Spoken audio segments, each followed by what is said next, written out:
हुआ करती है। इसी वजह से हम जब भी जाते हैं उनके त्रिकाल में 3 काल जिसको कहा जाता है, चौर काल भी कह सकते हैं कि मध्य रात्रि भी भगवान की दिव्य देशना किया करती है और उस दिव्य देशना को सुनने का हमें सौभाग्य मिलता है। उसे सुनने से हमारे जीवन का कल्याण हो जाता है, हमारे कर्ण तृप्त हो जाते हैं, आत्मा के अंदर में एक ज्योति जगने लग जाती है, क्योंकि जला हुआ दीपक अगर हमें ज्ञान देता है तो हमारे अंदर भी वो ज्ञान प्रकट होने लग जाता है, हमारे भी भाव वैसे बनने लग जाते हैं और बुझा हुआ दीपक कितना भी ज्ञान देते बुझा ही रह सकता। अंदर आपके कितना भी आपको ज्ञान करा दे लेकिन आपका दीपक हमेशा बुझा ही रहेगा। तीर्थंकर भगवान ने वो ज्योति प्राप्त कर ली है कि अब वो ज्योति वह कभी बुझने वाली नहीं है, वह ज्ञान कभी बुझने वाला नहीं है और स्वर्ग मोक्ष भी जाने के पश्चात भी उनके साथ ही रहेगा। इसका नाम है अनंत ज्ञान। ऐसे ज्ञान को प्राप्त करने के पश्चात ही हम लोग उनके चरणों में जाते हैं, मस्तक हो जाते हैं और वहाँ उनसे नाना प्रकार की जिज्ञासाएं पूछा करते हैं और वो जिज्ञासाओं का अर्थ बड़े मार्मिक धर्म के संदेश के माध्यम से लोगों को उपदेश के माध्यम से हित मित प्रिय वचन उनके निकला करते हैं।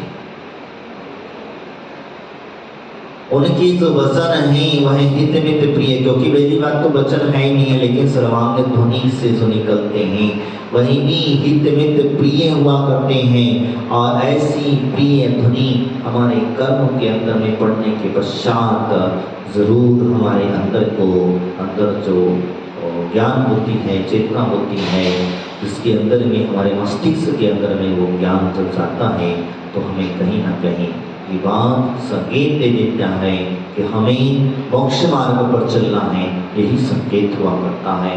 आपने शायद देखा होगा घंटा, कांसे का घंटा होता, प्योर कांसा होना चाहिए। घंटे की जो ध्वनि होती है उस ध्वनि को अगर आप उसके नीचे खड़े होकर के बजाते हैं और बजाने के पश्चात 2 सेकेंड 5 सेकेंड वहीं रुकना चाहिए। क्यों रुकना चाहिए मैं आपको बता रहा हूँ, एक बहुत सुंदर, लेकिन होना चाहिए प्योर कांसे का घंटा। हमारे मंदिरों में आजकल पीतल दूसरे प्रकार के घंटे जिनकी आवाज़ सुंदर नहीं होती है, ऐसी घंटियाँ आदि नहीं लगाना चाहिए।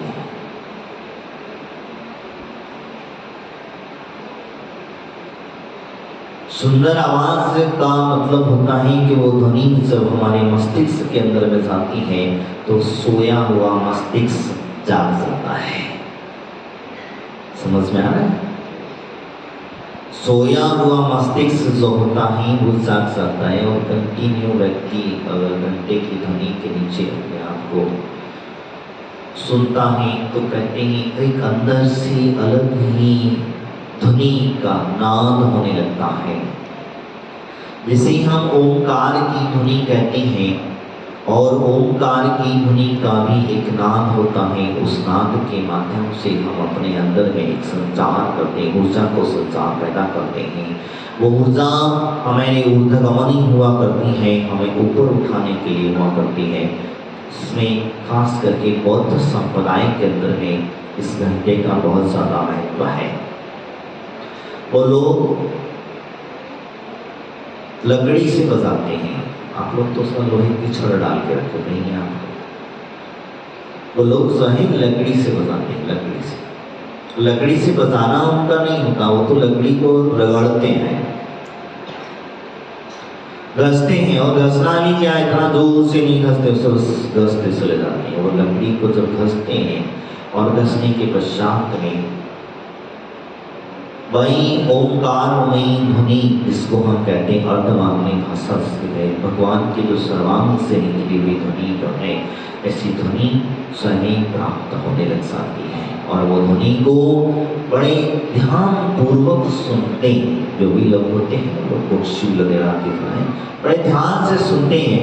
एक बार ऐसी ही घटना हमारे साथ में घटी। एक व्यक्ति जो है वो लेकर के आके हमने को दिया, इसको क्यों ले आया? उस कांसे का कटोरा ले आए। बोले महाराज आपको एक चमत्कार बताते हैं। ये क्या बताने वाले बताओ? तो वो कांसे का कटोरा लिया, एक लकड़ी ले आया भी, और कांसे का कटोरा था। तो वो कटोरा ला करने के बाद बस उसने घुमाना चालू किया, और जैसे जैसे बड़ी उससे घुमाती चला जा रहा, वैसे वैसे उसके अंदर वो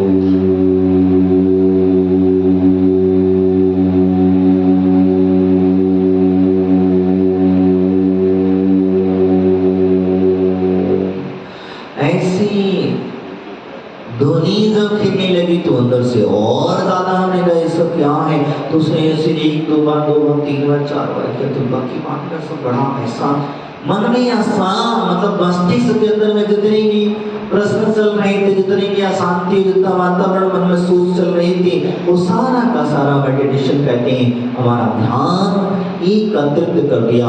उसने कहा महाराज कहीं मत करो, यहाँ ध्यान करना प्राणायाम करो, मस्तिष्क पर लेकर के चले जाओ, और कहीं गलत काम से सुनो और यहाँ लेकर के आ जाओ, और यहाँ देखो ध्यान देखना। और कहते हैं इतना सुंदर लगता है, इतना सुंदर वास्तविकता। इसलिए कहता हूँ मैं भी कि हमारे मंदिरों के अंदर में बजने वाले, जो भजने वाले घंटे हुआ करते हैं, वो घंटे जो हैं भर्राटे वाले, ध्वनि वाले, लोगों को पसंद न आने वाले ध्वनि वाले, ये घंटे नहीं लगाना चाहिए। पीतल आदि के घंटे लगाते हैं तो उससे क्या ध्वनि जो निकल आती है, वो तरंगे जो होती हैं, ये स्वास्थ्य के लिए भी हमें लाभदायक हुआ करती है। ध्यान रखना।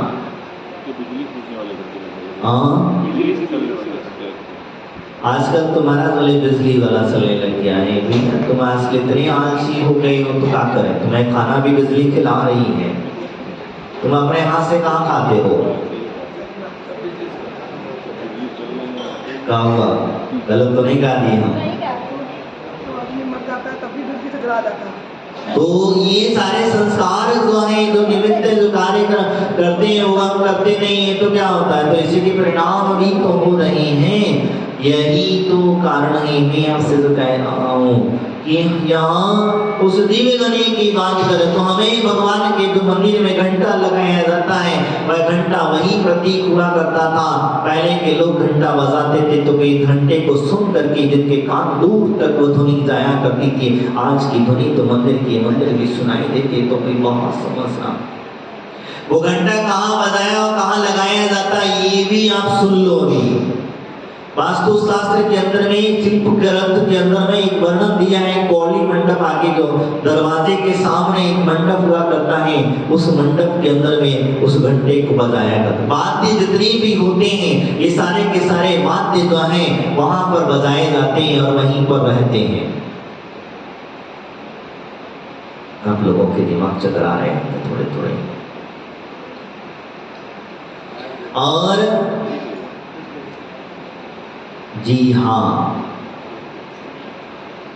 क्योंकि पूर्व काल के अंदर में ढोलक आदि के अंदर में चमड़ा रहा करता था, और चमड़ा हमारे मंदिरों के अंदर आता। लगाड़े आदि बजा करते थे, तो लगाड़े आदि जो बजते थे वो कहाँ बजते थे?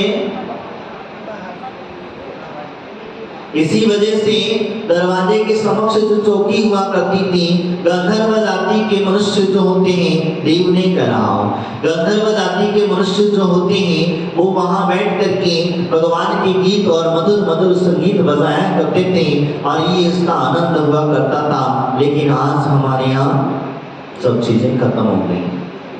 मंदिर वास्तु खत्म हो गया। मंदिर वास्तु के नाम पर हमने लोहे के टन इसके अंदर में लगा दिया, और एक शल्य हमारे जीवन में बनी रहती है। इसलिए विशेष करके हमारे यहाँ मस्तिष्क के अंदर में दिगंबर जैन समाज के अंदर इतनी कंजूसी आ गई है कि हम लोग रहें शल्य पहले से ही उसके अंदर डाल देते हैं। लोहा अशुद्ध धातु है।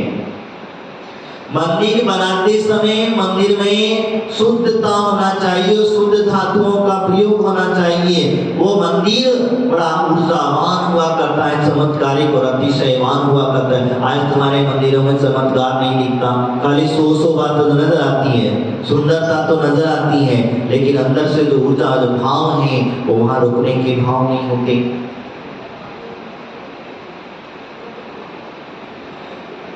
हम इसी वजह से कहते हैं कि मंदिर बनाओ, छोटा बनाओ, लेकिन बनाना शुद्ध धातु का बनाना, शुद्ध पाषाण का बनाना, क्योंकि पाषाण का बना हुआ मंदिर के अंदर की जो पूजाएं हैं बड़ा आनंददायक हुआ करती हैं।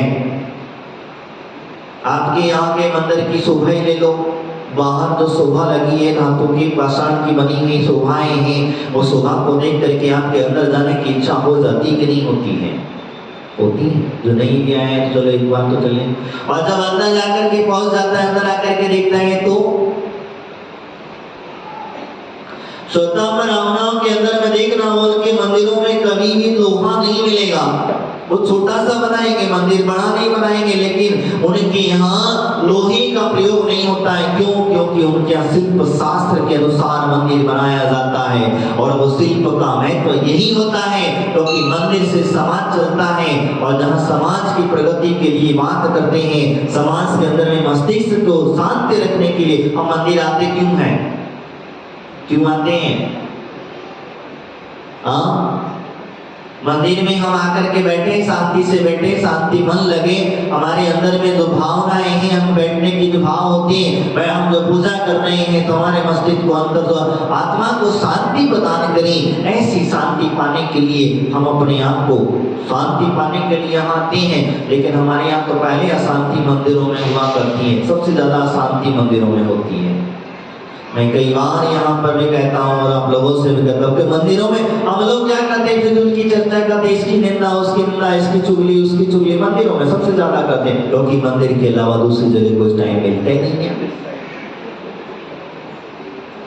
हकीकत है, आए मंदिरों में कोई समय नहीं मिला, कोई नहीं मिला, भगवान की पूजा में टाइम है तो बस चालू हो गया रामायण महाभारत।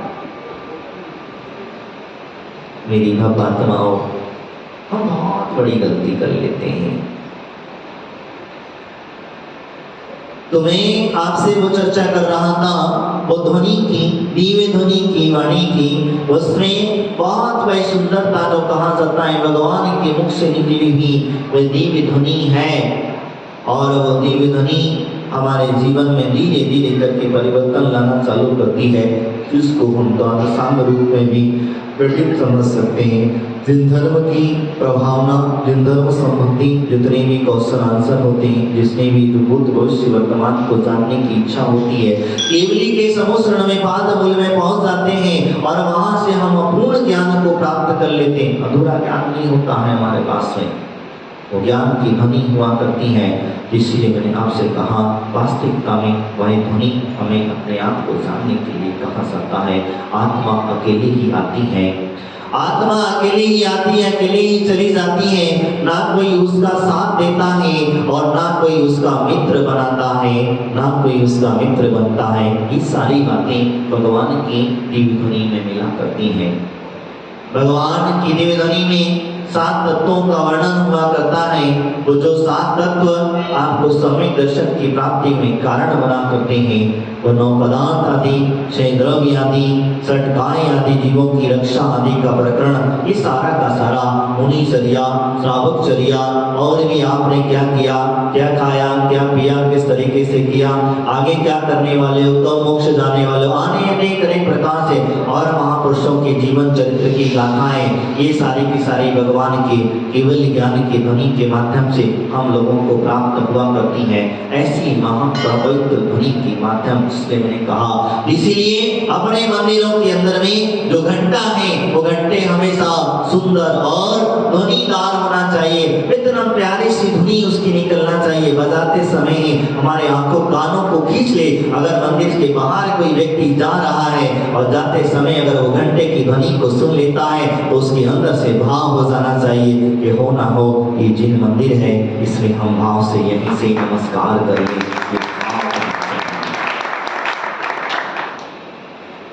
इसलिए मैंने कहा था कि वो घंटे की ध्वनि, आज हमारे मंदिरों में घंटा झालर आदि बजाना बंद हो गए। हमारे भैया ने बताया महाराज आजकल तो क्या लाइट का बिजली का बटन दबाओ सब कुछ है। इसी वजह से होता क्या है, इससे कुछ बड़ी बात कोई टेंशन नहीं, यंत्र है वो बजता रहेगा लेकिन तुम्हें आनंद नहीं आएगा,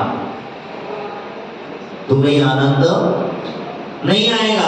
जब भगवान इंद्र का अभिषेक होता है, जब भगवान की स्तुति आती होती है तो बड़ी प्यारी प्यारी मधुर ध्वनि घंटा झालर मृदंग आदि बजाया जाता है। लेकिन कहाँ ताली भी बज जाए तो बहुत, वो भी बेसुरी बजती है, ताली में भी स्वर नहीं रहता। अरे हम तो हाथों को भी रगड़ करके, हमारे यहाँ आचार्यों ने कहा अगर इनको ऐसे ऐसे प्रेस करोगे तो क्या होगा, एक ऊर्जा तैयार होगी और इनमें वाइब्रेशन चलिया होता है। मैं एक जगह सुन रहा था कि एक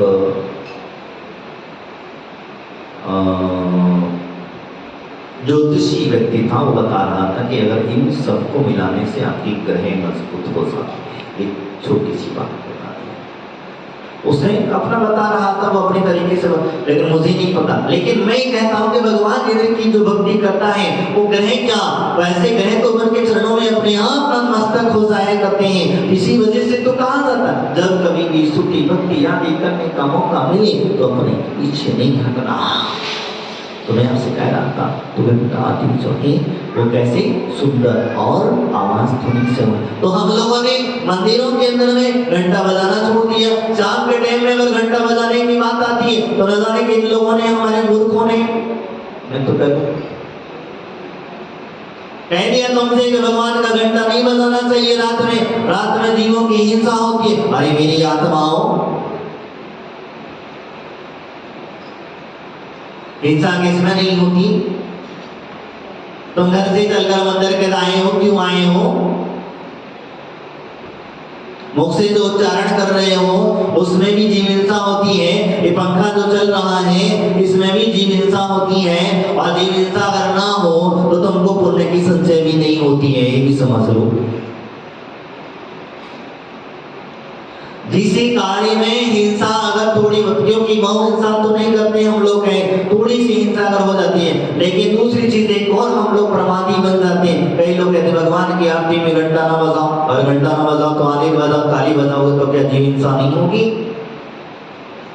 मैं पूछना चाहता हूँ, ताली बजाओगे तो क्या जीव हिंसा नहीं होगी? ओके, बोले महाराज तो जोर से इसको बजाने से क्या होता है कि आस पड़ोसी में जो जीव जंतु हैं वो बेचारे सो गए होते हैं, उनको उठना पड़ता है, जगना पड़ता है। तुम कैसे समझ लिए वो?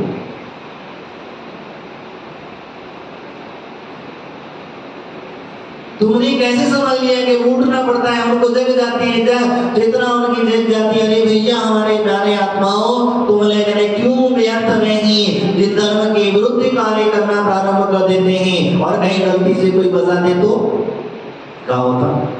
तो देखो से क्या होगा?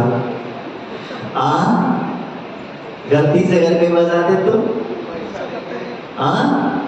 न जाने कितना उसको लेक्चर दे देंगे, कितना समझा देंगे, कितनी बड़ी बड़ी बातें कर। अरे तुम ये सब बातें करने से पहले तो जो सबसे बड़ी हिंसा आप कर रहे हैं वो उसे त्यागो। कौन सी? सबसे पहली हिंसा रात में खाने की, सबसे दूसरी हिंसा जो जमीन का दादी खाते हो पहले उसका त्याग करो, जो व्यर्थ में पानी डोलते हो उसका त्याग करो, और कुछ बताएं? तो व्यर्थ में कूलर एसी हम जो चला रहे हैं जिनका कोई उपयोग नहीं उनका त्याग करो। तब पता चलेगा मंदिरों के अंदर पंखे और कूलर एसी कहाँ करी महाराज।